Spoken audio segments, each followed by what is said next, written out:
Assalamualaikum warahmatullahi wabarakatuh. Puji syukur kita panjatkan kehadirat Allah Subhanahu wa Ta'ala yang telah memberi nikmat dan melimpahkan rahmatnya sehingga pada hari ini kita dapat berkumpul dengan keadaan sehat walafiat. Yang terhormat Ibu Yuni Ertinawati selaku dosen pembimbing mata kuliah Bahasa Indonesia dan teman-teman yang saya banggakan.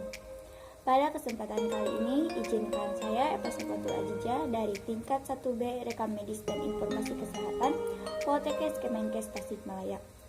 Di sini saya akan memaparkan teks ceramah tentang pendidikan di masa pandemi COVID-19. Virus corona atau COVID-19 merupakan penyakit yang disebabkan oleh virus dan menyerang sistem pernapasan.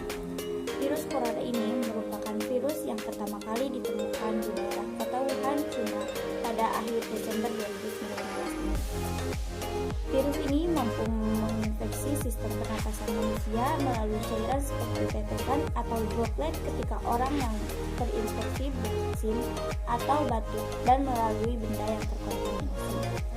Kemudian, virus akan terus menginfeksi jika imun tubuh lemah, sehingga dapat berujung pada kematian. Virus corona menyebar dengan sangat cepat dan terus-menerus menyebar ke berbagai wilayah, termasuk ke Indonesia pada awal bulan Maret 2020. Dan hingga kini masih terus menyebar bahkan semakin meningkat. Hal tersebut membuat beberapa negara menetapkan kebijakan pemberlakuan lockdown dalam rangka mencegah penyebaran virus corona ini. Hampir di seluruh belahan bumi melakukan segala aktivitasnya di rumah seperti belajar, bekerja, dan aktivitas lainnya. Maka dari itu, pemerintah terpaksa memutuskan pembelajaran tatap muka di sekolah maupun di kampus-kampus dan mulai mencari inovasi lain untuk proses kegiatan belajar mengajar, yaitu dengan menggunakan metode belajar dalam jaringan atau daring. Siswa maupun guru harus sangat aktif dalam melaksanakan kegiatan belajar mengajar agar tercipta keefektifan. Sistem pembelajaran dilakukan menggunakan komputer atau handphone yang terhubung dengan koneksi internet. Pembelajaran dapat menggunakan media grup seperti WhatsApp, Google Classroom, Zoom, Google Meet, maupun media online lainnya, sehingga siswa mudah mengikuti kegiatan belajar mengajar dalam waktu yang bersamaan, meskipun di tempat berbeda. Namun, terdapat permasalahan yang sangat penting bagi siswa.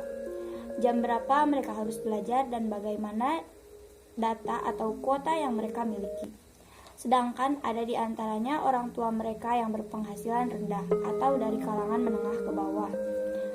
Hingga akhirnya hal seperti ini dibebankan kepada orang tua siswa yang ingin anaknya tetap mengikuti pembelajaran daring. Pembelajaran daring tidak dapat lepas dari jaringan internet. Koneksi jaringan internet menjadi salah satu kendala yang dihadapi siswa yang tempat tinggalnya sulit untuk mengakses internet. Apalagi siswa tersebut tempat tinggalnya di daerah pedesaan, terpencil dan tertinggal. Kalaupun ada yang menggunakan jaringan seluler, terkadang jaringannya yang tidak stabil karena letak geografis yang masih jauh dari jangkauan jaringan seluler. Hal ini juga menjadi permasalahan yang banyak terjadi pada siswa yang mengikuti pembelajaran daring sehingga kurang optimal pelaksanaannya.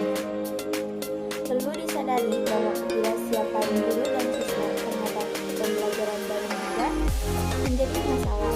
Perpindahan sistem belajar konvensional ke sistem daring amat mendadak tanpa persiapan yang matang. Tetapi semua ini harus tetap dilaksanakan agar proses pembelajaran dapat berjalan benar dan siswa aktif mengikuti walaupun dalam kondisi pandemi COVID-19. Maka sudah suatu kewajiban bagi kita semua untuk turut menyukseskan sistem.